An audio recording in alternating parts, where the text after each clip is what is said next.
Hello, this is a tutorial on how to make cuts, scars, and wounds from just Elmer's glue and cotton balls. This is great, cheap, and easy. Tons of fun, and just plain simple. It's great to know that you can do these effects with Elmer's glue if you don't have liquid latex or maybe allergic to latex, anything like that. So I hope you enjoy the video. Let's get into it. Okay, to start off with our supplies, we're going to need Elmer's glue, cotton balls, foundation that matches your skin, red makeup, brown pencil, brushes and a sponge, cotton swabs, and a bruise wheel that I accidentally left out. Next, we are going to rip apart the cotton balls, and for this, you really don't need much, but you just pull on it until it starts coming apart, and you just create little strips. Make a nice little pile, set them aside. The thinner the strips, the better. Eventually, you'll end up with a bunch of cotton like this, and you'll be ready for the next phase.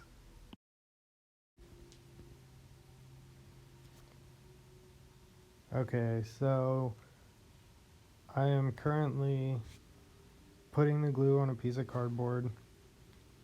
You want to put it on something disposable so there's not really as much of a mess to clean up. And you want to cut the tip off of one of the Q-tips like this. I like doing it at an angle so it gives you options for spreading. Get a little glob of glue like this, and you just start applying it to your face. And now, depending on how big you want to make the scar or the wound, whatever you're gonna make, you'll want to match that size with a glue base so that you can stick all the cotton to your face. So now I'll take my little strip of cotton, real thin piece, just gonna put it right on the glue. Just pat it down, make sure it's sticking on there.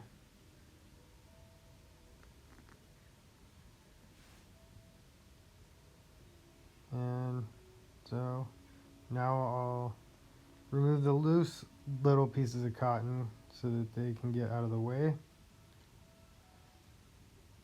Anything sticking up that won't come off, you just press it down.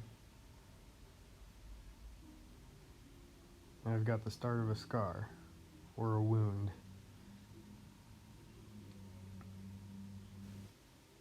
Now I'm going to add just a couple more little cuts and wounds to give a little more emphasis.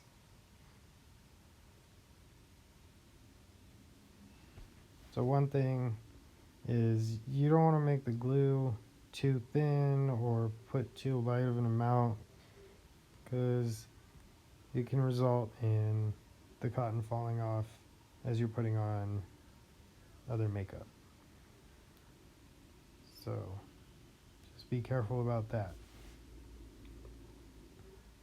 You also don't want to put too much cotton on top of the glue, because that can result in the cut falling off. After you have applied the amount of cotton that you think is reasonable for the wound that you are creating, pat it down a little bit just to make sure it's secured and locked into place.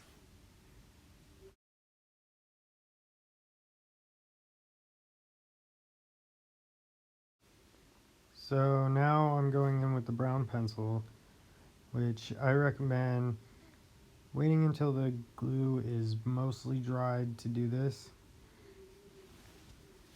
But you just go right around the edges of your cotton, and it kind of adds some depth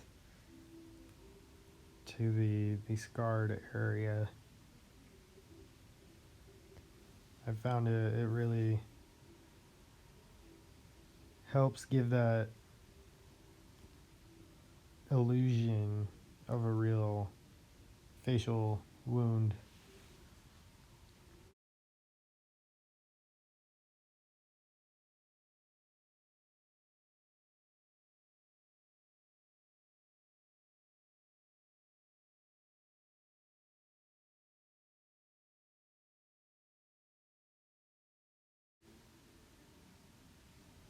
Now you can see here I'm having a little bit of issues with this bottom cut,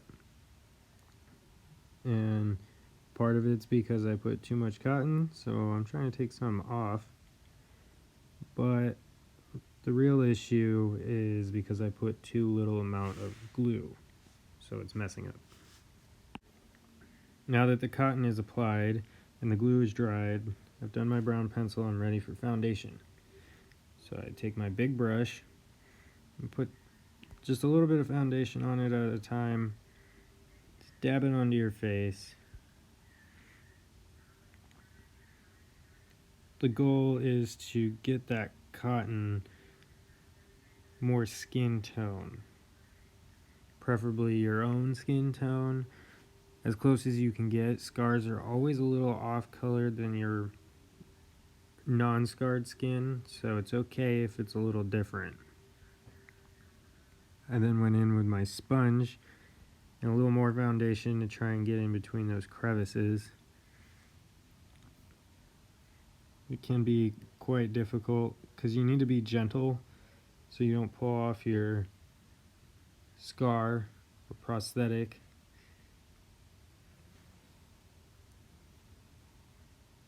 And so you just dab it on there. You can see that brown is kind of blending in now. So it's kind of coming to life.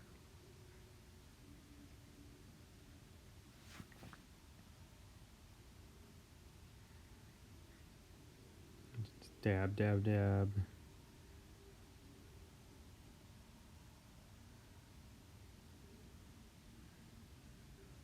And there goes that scar. Whoops. Yeah, totally knocked that one off of my face, and my issue was definitely the glue. So keep that in mind. If you're gonna use glue, use the right amount.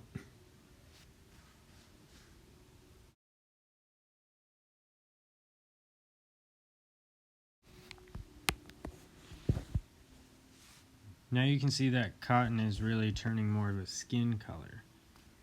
So the cut's starting to really look more natural rather than prosthetic. When you just keep applying little by little and gently, it'll eventually come out. It's a slow process, but it looks great in the end.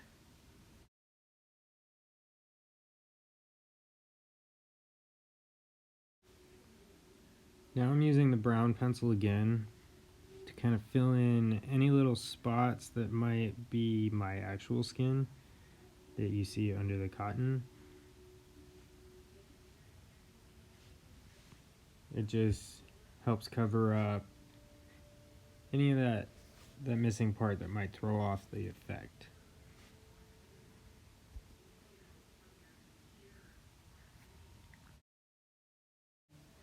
Doing the foundation touch-up not only adds that slight bit that gives it a little extra kick, but it also blends in that brown that I just put on. Since that's so fresh, it really stands out, so it kind of needs to be worked in to look more natural.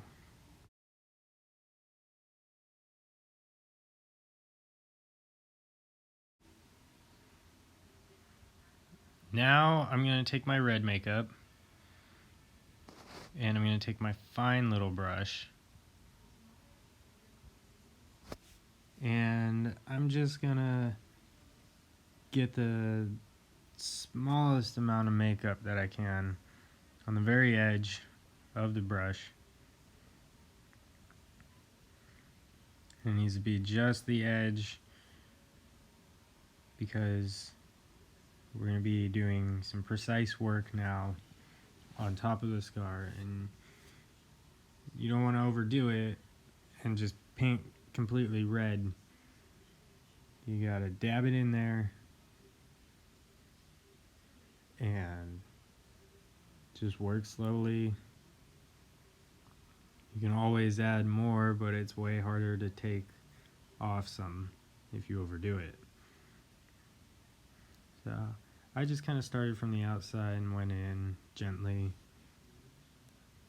You can add as much or as little red as you want, and it'll give off a different feeling, a different effect of that wound.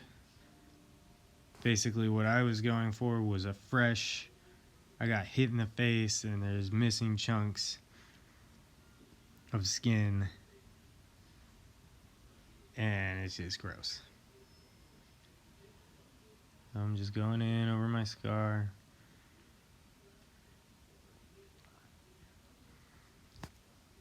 And just kind of doing that to both of them.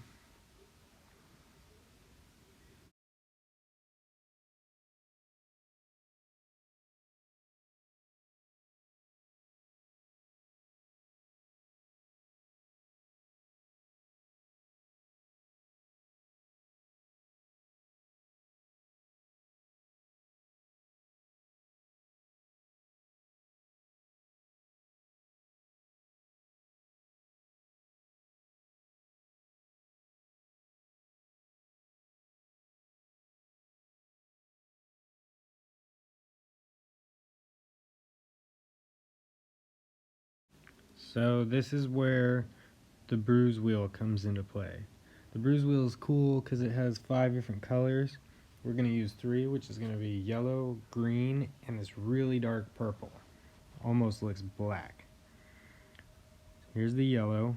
We're going to start with that and just put a little bit on the sponge.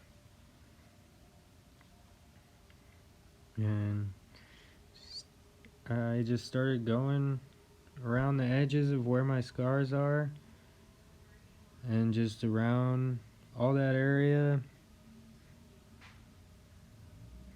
Kind of make one big circle around everything, because if you get hit in one spot, bruising will occur and it spreads.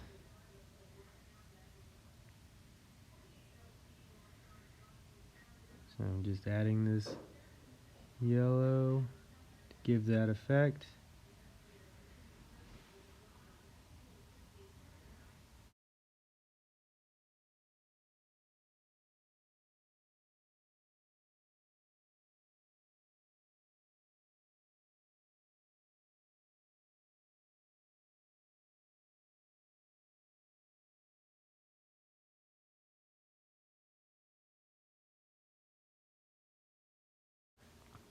Now I'm going to add in some of the green from the bruising wheel. And this is nice because it's real gross, so it looks like the area is really infected when you use this green. And depending on how bad you want to make the bruise, you can make the green lighter or darker. And I like to go kind of around the edges of where I put the yellow. And you kind of want to overlap it a little bit just so you can blend it. You'll get a nice little gradient type transition that'll look as if it were a real bruise. And you just kind of tap it around and blend it away.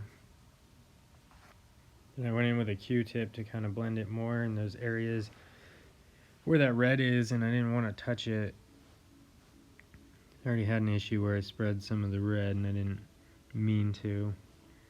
But you just kind of want to get everything in there.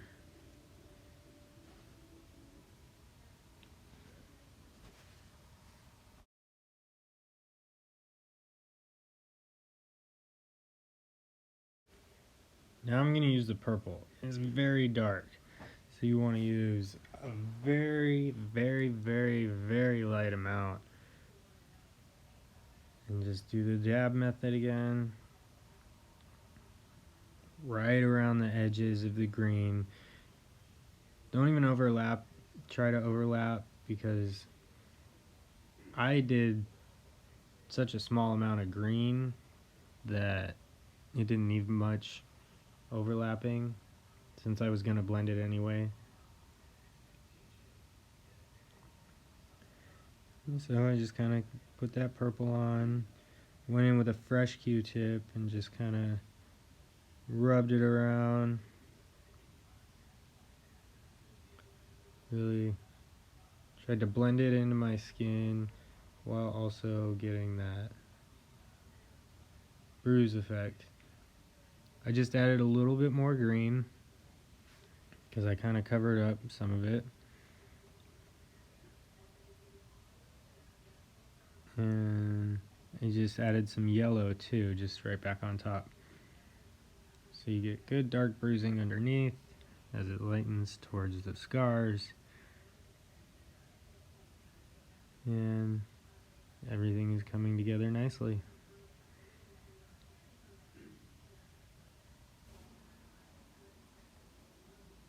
So now we have the finished product. You can see the bruising, the purple, the green, the yellow, and then you got that red in there. And that foundation really did well with my skin. So you can see here, it's as simple as that. Just a little bit of Elmer's glue and some torn up cotton. You got yourself a nice little effects project. Cuts and wounds. So I thank you for watching, and I hope you enjoyed this tutorial.